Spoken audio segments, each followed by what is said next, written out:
Mom, look inside my bag. I can't go on the field trip I've been looking forward to. About 40 minutes after sending my daughter off for her school field trip, she unexpectedly came back home, crying. Her teacher called me not long after I sent my daughter off. I was told, it's an emergency, and my heart skipped a beat, thinking something had happened to her. About 5 minutes after I hung up with the teacher, my daughter came home just as the teacher had said. The reason my daughter came home was in her backpack. When I checked, her new clothes were wet and discolored. Apparently, my MIL had gone to the school. To be completely honest, me and my MIL aren't on good terms, and she dislikes my daughter, so there's no way she'd see her off. I immediately called my MIL in anger to ask what was going on. My MIL said, it's unfair that only your daughter gets to go on the field trip while my other granddaughter can't. My MIL insisted, I was just delivering justice to your daughter, I did nothing wrong, and hung up on me. Unable to calm down, I reported this to a special someone, and my MIL ended up facing their wrath, leading to her downfall. I'm a stay-at-home mom in her 30s. I have a daughter with my husband, who is the same age as me. My daughter, who's now in 6th grade, has been looking forward to her school field trip for a long time. My daughter has been doing gymnastics since preschool and sometimes demonstrates mat exercises during gym class. My daughter became a bit of a local celebrity after her participation in a competition was featured in the community newspaper. Each year, there's a showcase during gym class where students present their self-created mat routines. The showcase is so popular that even students from other classes come to watch. Despite her popularity, my daughter never lets it go to her head. She's grown into someone who patiently helps and advises her friends whenever asked. My husband and I were head over heels for each other and got married, but our marriage days were filled with constant issues. The issues weren't between my husband and me, but rather with my MIL, who felt I had taken away her beloved son. Initially, my MIL agreed to our marriage on the condition that we live with her in the family home. My husband had moved out for college, living on his own, and I had a similar experience, so we decided to live independently without either set of parents. Of course, if either parent needed care in the future, we would discuss it at that time. We explained our thoughts and said we couldn't give an immediate answer about living together.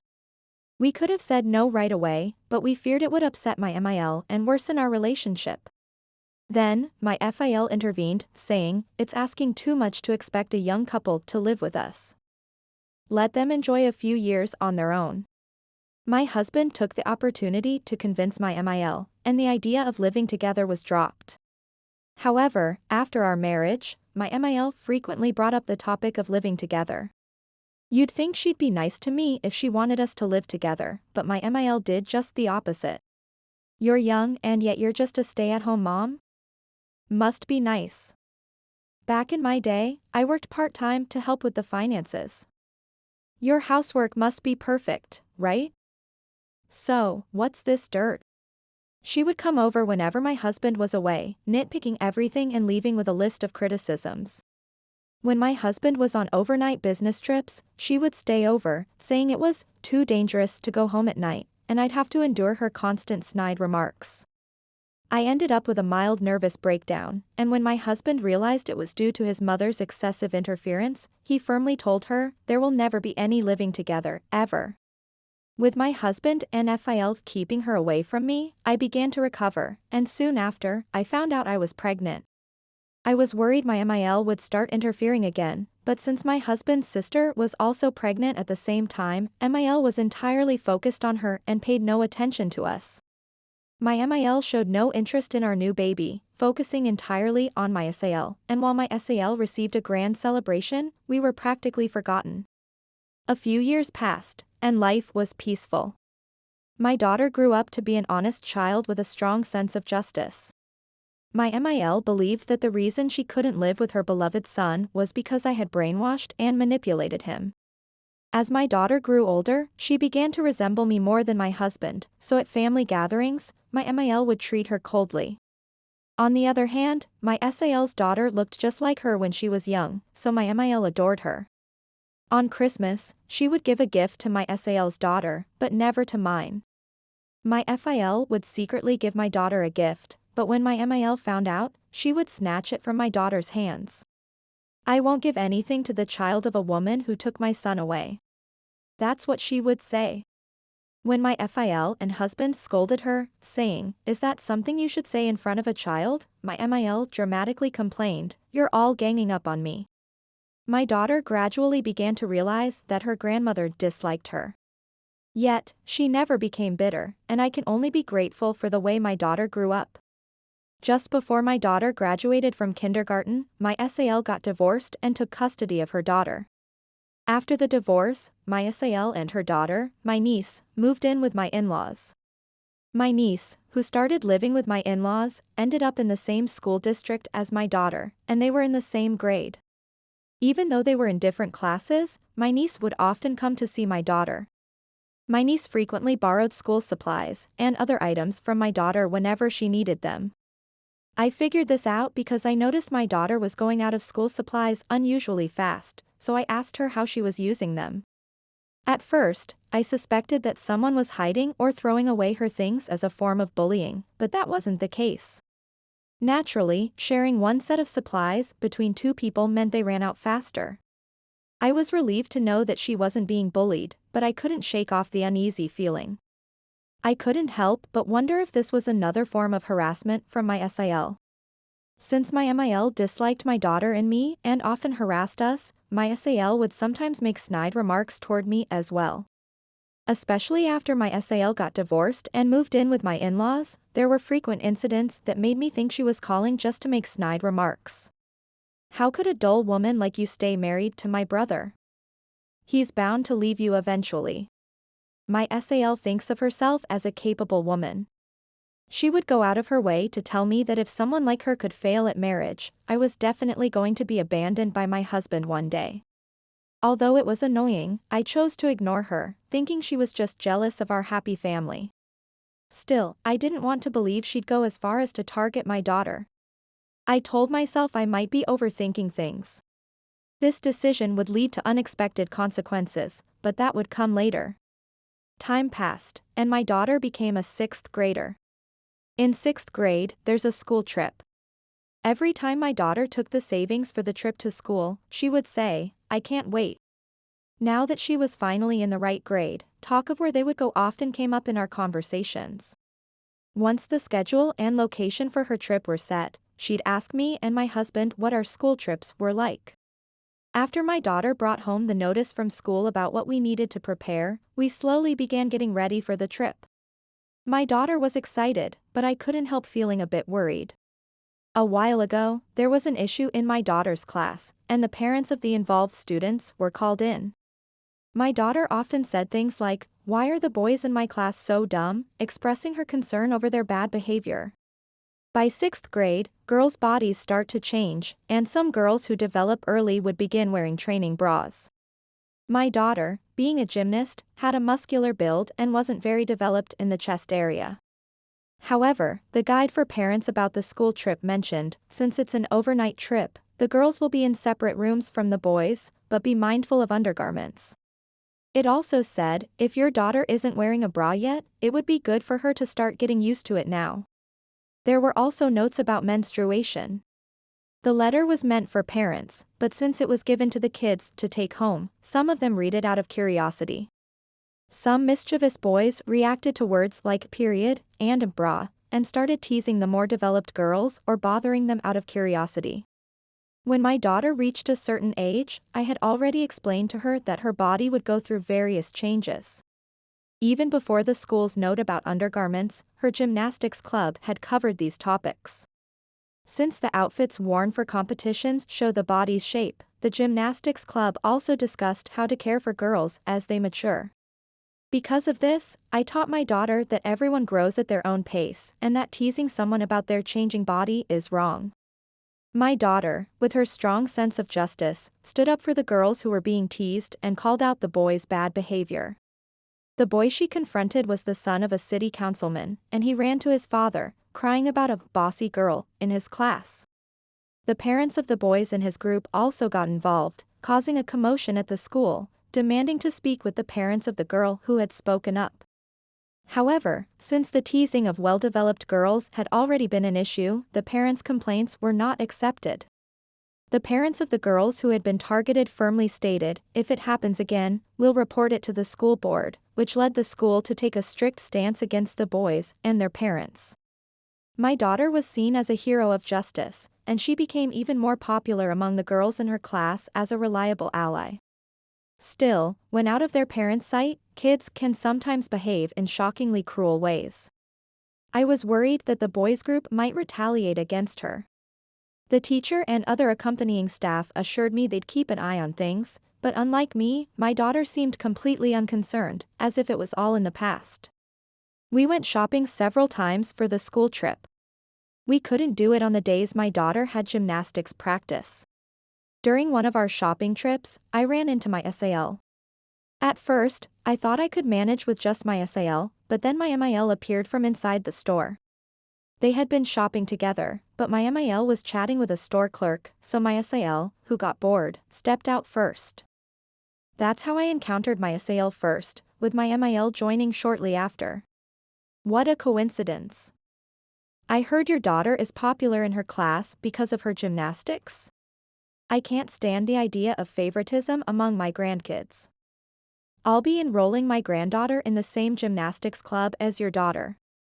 But, you know, I'm a single mom? No breadwinner husband. So naturally, you'll be covering the fees for me, okay? They even demanded that I provide transportation. When I firmly refused, asking why I should go that far, they claimed my daughter had boasted to my niece. Your sassy daughter bragged to my granddaughter, obviously. Don't look down on me just because I'm a single mom. I heard she mocked us, saying, without a dad, you can't afford extracurriculars, right? Sure, it's financially tough, but what kind of upbringing teaches her to assume that? My SAL and MIL claimed to be deeply hurt by my daughter's thoughtless attitude and words. They demanded I pay the gymnastics club fees and provide transportation as compensation. My daughter insisted she didn't say such things, but my MIL yelled, kids should stay out of adult conversations. My daughter, frustrated, gripped my hand tightly, enduring the unreasonable accusations. Seeing my daughter holding on, I couldn't let them get what they wanted. I supported my daughter's claim by saying, I can't decide this on my own, I need to discuss it with my husband. Also, I trust my daughter, I don't believe she would say something so heartless. I declared that we wanted to hear from my niece as well and listen to both sides before making a decision, so my husband and I would talk to her. When they realized my husband would be involved, my MIL and SAL looked flustered, and we used that moment to leave and head home. As soon as we got home, I hugged my daughter. I'm sorry you had to go through that. I'm sorry you had to experience this because of me. I apologized to her over and over again. My daughter said, it's not your fault, Mom, but I knew it all stemmed from my inability to get along with my MIL. Even if it was my MIL's insensitive behavior that caused it. When my husband came home, I told him everything that had happened that day. My husband informed my FIL, who said he would keep an eye on my MIL, SAL, and niece at the in-laws' house. However, I soon realized that my MIL and SAL weren't the type to be easily intimidated by that. After overcoming many difficulties, the day of the school trip my daughter had been looking forward to finally arrived. Even though we had checked her belongings together several times the night before, I still asked out of habit, did you forget anything, as I always did when sending her off to school. My daughter smiled and said, we checked so many times, Mom, I'm fine, and left the house cheerfully. It's about a 5-minute walk to the school. They were traveling by chartered bus, taking breaks at rest areas on the way to their destination. As I did housework, I kept checking the clock, thinking, they must be on the bus by now. Just a little longer before they leave on time. I wondered if my mother had felt the same way after sending me off on my school trip when I was my daughter's age. As I was reminiscing about how carefree I had been, having fun with my friends, the phone rang. It was about 40 minutes after my daughter had left the house. When I answered, it was my daughter's teacher on the line. When she said, something unexpected has happened. My heart started racing, thinking my daughter might have been in an accident. However, as I listened to the relatively calm voice of the teacher, I began to understand the situation.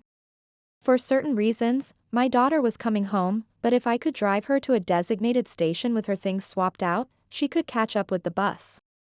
I thanked the teacher for her thoughtful arrangements and hung up, then quickly gathered replacement items from the trip luggage. I had just finished changing and set aside my chores when my daughter came back home, crying. I already knew the situation from the teacher, but my daughter's appearance was different from what I had been told. She looked just as she had 40 minutes earlier when she left home, cheerful and full of energy. The only difference was that now she was crying instead of smiling. I asked her, what happened, and she said, "You'll see if you look inside my backpack." So I took off her backpack and looked inside. The inside of the backpack was wet, though not enough to drip through to the outside. The backpack was originally waterproof, but since kids carry it, my husband had also sprayed the inside with waterproof spray, just in case. Thankfully, it seemed to help. Only the inside had droplets, and only the items without waterproofing were wet. My daughter, crying, said that my MIL had come to see her off and poured juice into her backpack. My daughter knew that her grandmother disliked her, so she assumed the visit was to see off her cousin, not her. So, she was engrossed in conversation with her group and didn't notice that her grandmother was behind her. It was her friend, who had been talking to her, who noticed and said, "Some old lady is touching your backpack." By the time she turned around, something had already been put in, and when she checked, the inside of the backpack was wet. My daughter, of course, told her grandmother that what she did was terrible, but MIL just brushed it off, saying, "I accidentally spilled the drink I was holding, you're making a big deal out of nothing," and left. I reassured my daughter that I would speak to her grandmother and told her to try to enjoy the trip despite what happened. I gave her a small backpack of mine, packed it with replacement items and new clothes I had bought as spares, and sent her off with it. My daughter, having cheered up a bit, eagerly helped with the packing, and we quickly got in the car and headed to the designated station. It seemed the bus got caught in some traffic, so we arrived at the station first. The bus was supposed to just pass by the station, but they made a special stop for my daughter, for which I was grateful. My daughter was greeted by her friends, got on the bus, and waved at me several times as she left for the trip. After watching the bus disappear from sight, I returned home and called my MIL to protest before finishing the chores I had left undone. I knew that getting emotional would play right into her hands, so I had to stay calm while expressing my complaint. Before picking up the receiver, I took a few deep breaths. When I called my in-laws' house, my MIL picked up after a couple of rings. I asked her, "Why did you pour a drink into my daughter's backpack? I mean, isn't it unfair for one of my granddaughters to go while the other is left behind?" I knew you were too stubborn to listen to anything I said, so I made sure she couldn't go on the trip by ruining her things. This happened because you weren't considerate enough. You should be aware of that. What is this hag talking about? That was my immediate thought after hearing my MIL's excuse. But no matter how angry I was, I knew calling her names would mean I'd lost, so I tried to keep cool and argue back. Then, my MIL abruptly ended the call, saying, "I have to go out." To begin with, I didn't even know that my niece couldn't go on the school trip. I've been trying to avoid any involvement with both my MIL and SAL. So, how could I have known? My daughter hadn't mentioned anything about my niece not being able to go on the trip either.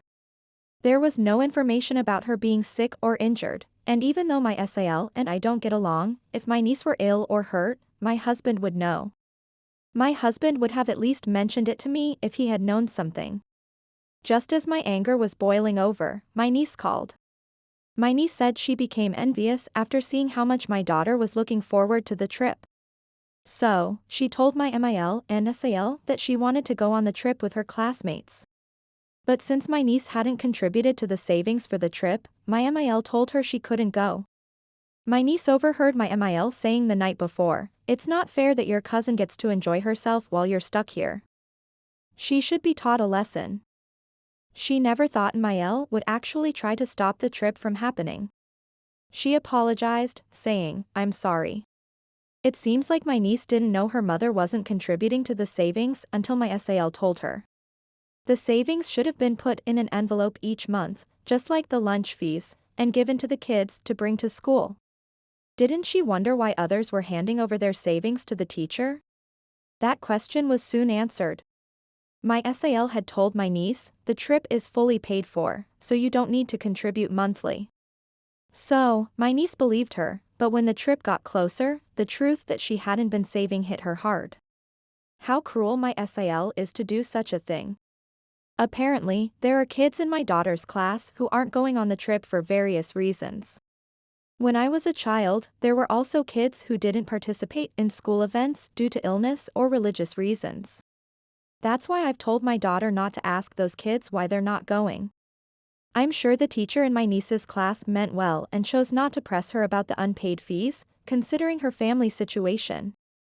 If the teacher had, my niece might have questioned her mother, and if things had escalated, my FIL, who lives with them, would have noticed. I couldn't forgive my SAL for making her child bear such a burden.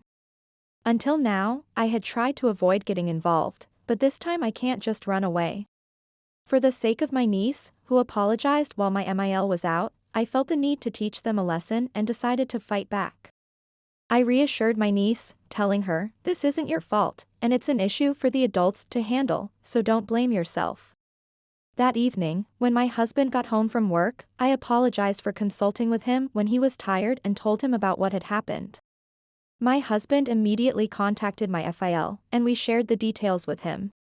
My FIL is still in his late 50s and works during the day just like my husband. He admitted it was difficult to keep an eye on my MIL during the day, but he regretted not noticing the issue with my niece's trip and apologized. He was genuinely surprised and said he had no idea she wasn't contributing to the trip savings. My husband was also furious about his wife going to their granddaughter's school to harass her. He apologized to me, saying, I could have easily taken the time to drop her off at school. If I'd been there, I might have stopped my wife's misdeeds. No one would have expected my MIL, who never participated in school events before, to show up to see off the school trip. It was a frustrating and unresolved situation. But my FIL's fight wasn't over. After our conversation, he woke up my MIL and SAL to give them a stern lecture. Apparently, the lecture went on past midnight, and in retaliation, my MIL and SAL called us before dawn. How does it feel to be woken up? Thanks to you telling Dad, my mom and I had to listen to his endless nagging. I'm too sleep-deprived to do any housework, so get over here now and make breakfast. You thought you were so righteous tattling to my husband, didn't you? You're just a terrible daughter. However, I only answered the phone because it rang, and I just half-listened to my MIL and SAL's complaints before drifting back to sleep. Apparently, I was responding just enough that my MIL took me seriously and assumed I was coming over to make breakfast, so she didn't prepare anything for my FIL. As a result, my FIL got angry, saying, didn't you get enough of a scolding already, and so she had to rush to make breakfast. She was in such a hurry that the omelet she made was extremely salty, leading my FIL to say something close to a divorce declaration. A wife who can't even make a decent omelet and only knows how to bring others down is useless. My husband thinks it got to her this time, so she might calm down. I hope he's right. After all I've been through with my MIL, I doubted that a mere threat of divorce would actually quiet her down. But in reality, just as my husband said, the days passed peacefully without any snide calls from my MIL or SAL, and during that time, my daughter returned from her school trip. My daughter couldn't stop talking about the trip, so much so that I had to remind her at dinner, you need to either eat or talk, but you can't do both. She kept joyfully recounting her experiences from the trip, complete with gestures, right up until it was time for her bath and bed. Even though the amount of spending money she could bring was limited, and she could have just bought things for herself, she brought back souvenirs for us. She even got something for her cousin, who couldn't go on the trip. My daughter noticed her cousin wasn't in her class and asked, why isn't she here? The real reason was that the trip fees hadn't been paid, but the teacher just said, she suddenly got sick. Hearing that, my daughter bought matching keychains in different colors. I told my daughter, she said she's feeling better and will be back at school soon. I've taught my daughter that lying is wrong, but I want to teach her that sometimes there are white lies you tell for someone's sake. A few days later, my FIL called us, saying he needed to talk. After finding out about the school trip issue, my FIL contacted my SAL's ex-husband. My FIL didn't know the reason for my SAL's divorce. He had deliberately avoided the topic, thinking it was an issue between the couple. However, he wanted to see if he could ask for some child support if their situation was so dire that they couldn't even save up for a school trip. But the truth he learned from her ex-husband was different. The reason for their divorce was that her ex-husband had reached his limit with my SAL's terrible spending habits. Since my SAL was far from being a good parent or homemaker, her ex-husband had planned to take custody of my niece. But my SAL stubbornly refused to give up my niece, so he agreed to give up custody in exchange for the divorce. He was determined to divorce my SAL no matter what. Her ex-husband had been paying the agreed-upon child support every month. When asked about the amount, it turned out he was also paying for lunch fees and the school trip savings in addition to child support. So, when he found out that his daughter couldn't go on the trip because the savings weren't paid for, his sense of loss and anger was immense. My FIL had also noticed that my niece didn't have many school supplies and was using old, worn-out stationery, so he had given money to my MIL to buy new supplies. But my MIL had squandered it all on outings with my SAL. My SAL also squandered the child support she received from her ex-husband on herself, never spending it on my niece. My FIL asked my niece, "How are you managing at school without the supplies you need?" She told him that my SAL had instructed her to borrow from her cousin. Hearing this made everything fall into place. For a while, my daughter's pencil case had been getting emptier more quickly than usual. My daughter had said, "It's just because I'm sharing with my cousin," but she might have been giving the supplies away instead. If her cousin kept asking to borrow things repeatedly, my daughter might have just given her a pencil or two. Learning about my MIL and SAL's true nature, including the misuse of child support and keeping my niece from participating in school events, was eye-opening in terms of what was bad for her upbringing. My FIL realized that it wasn't good for my niece to be around adults like my MIL and SAL, so he reached out to my SAL's ex-husband to see if he was still willing to take custody, then encouraged him to pursue a custody battle at court. Although custody is usually decided through discussions between the parents, if one side refuses, it automatically goes to court. My SAL didn't want to lose the child support, so she stubbornly resisted, leading to a court case. The court determined that my SAL's financial situation and home environment were unfit for raising a child. After the divorce, my SAL didn't work part-time or contribute financially, she relied on my FIL's household expenses and spent the child support from her ex-husband on herself. The custody battle was quickly resolved in court, and my niece was placed in her father's custody. My SAL's ex-husband had moved back to his parents' house after the divorce. From now on, my niece will live without being mistreated, supported by her paternal grandparents.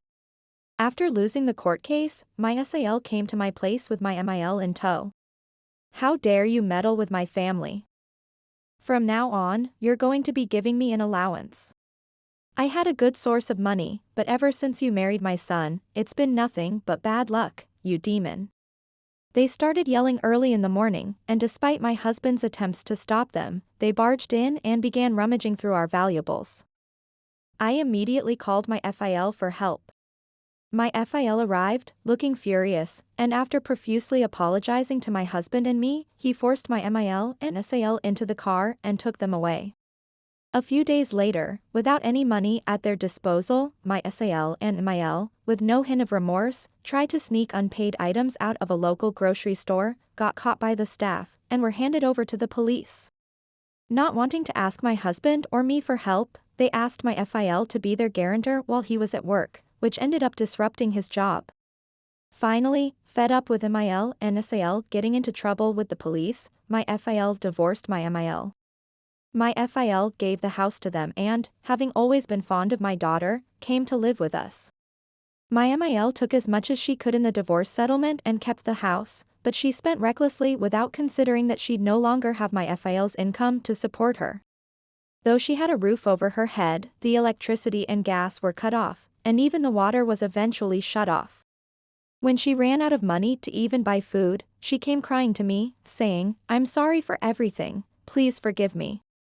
She suggested, "Let's all live together happily as a family," but what does she mean by happily? It was she who trampled on my efforts to try and get along.